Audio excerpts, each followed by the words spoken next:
Hey guys, it's Miss Kennedy. Let's move on to standard 6.2.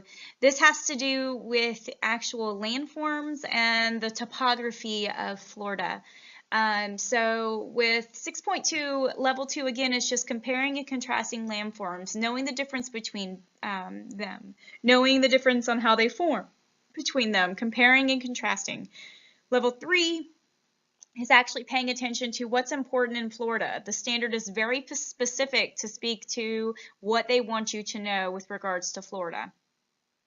And then level 4 is taking the concepts of the landforms that you learned through Florida and through your model, and then apply them to other areas. So as you designed your own continent, what happened? Did you form valleys? How did that valley form? Was it old? Was it new?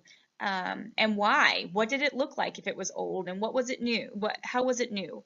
So pay attention to those things for this standard. So let's talk about the word topography. All the topography is literally the shape of the land, really what it looks like. So if we were to describe a school building, it would be the same concept.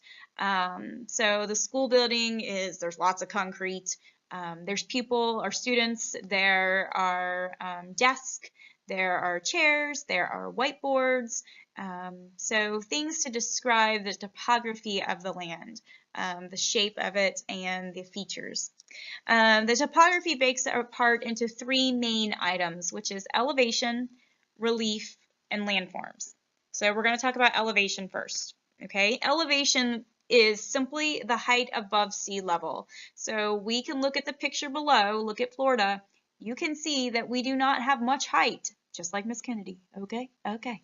All right, so take a look at our highest points are over there in those highlands, and they're only at 345 feet. I believe that's what it says. I can't really see. I'm old. So we're looking at a low elevation and a low relief. If we were to go look at the Colorado Mountains or the Grand Canyon, big features such as that, you're going to see a total difference in the relief and the elevation.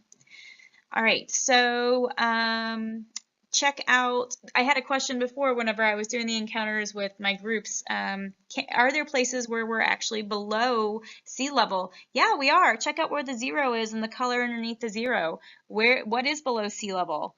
What's way down there on the very bottom? We've got Homestead down there. We've got the Florida Keys, all that kind of stuff. So we're way below sea level down there, way at the very bottom, the tip of Florida. All right, let's talk about relief. I had a lot of questions about relief whenever we started our vocabulary section. So really the relief is just the difference between the highest point and the lowest point. So your relief is sort of, it's going to be low here in Florida because we really don't have that high of points. Our elevation is not very high. Now if you were going to the mountains, you're going to see a higher elevation. So obviously your relief is going to be higher because the number, the difference, when you subtract, is going to be larger. Okay? Check out landforms. Landforms is again the huge part. So elevation relief is a small part, but let's check out landforms.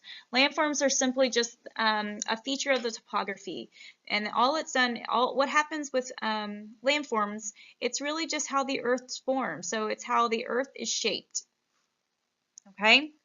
There's three major types of landforms: plains, plateaus, and mountains. So check out these pictures. So the bottom one's a little bit overwhelming, but check it out. So let's look at the very top picture right there. The peach-looking colored one, I guess, is probably the best way to describe it. That's actually considered to be a plateau in Florida. Okay, those are limestone caves, and they've actually been eroded away by water, okay, and physical weathering in order to actually form those caves with underneath the ground. The one to the right of that is actually a plain.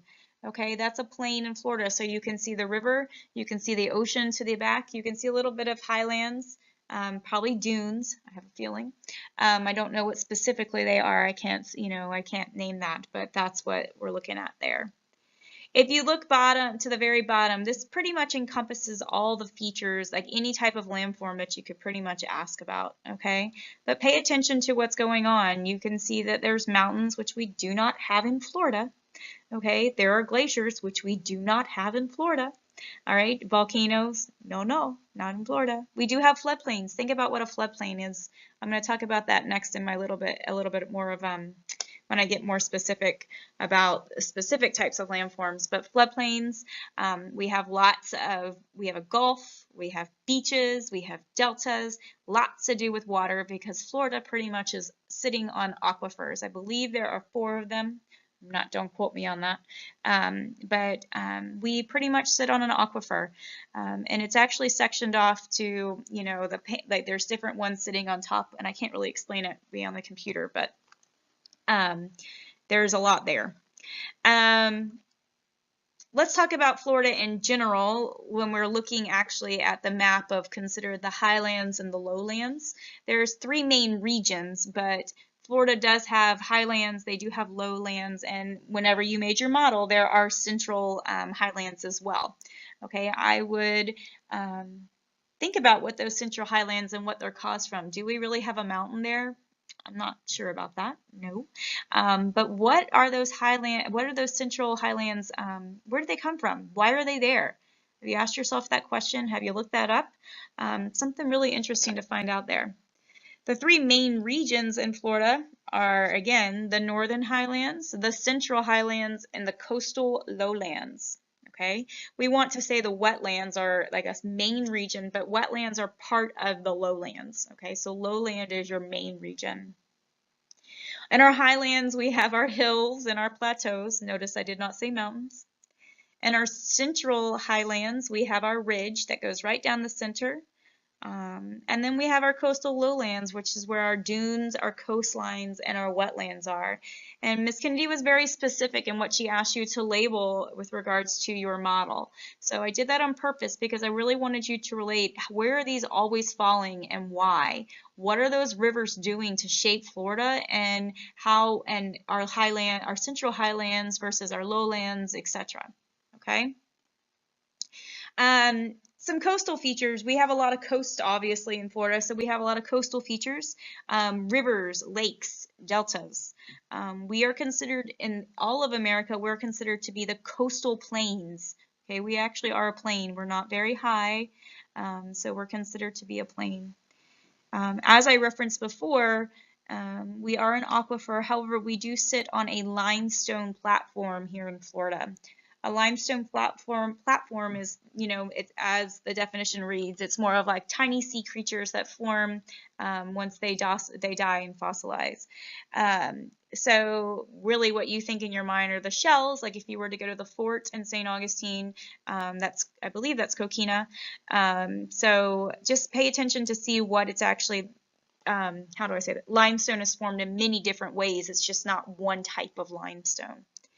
All right, so next chat, I'm going to really focus on rivers, lakes, and deltas specifics about why things are what they are and how erosion and deposition play a part into their formation. So see you later.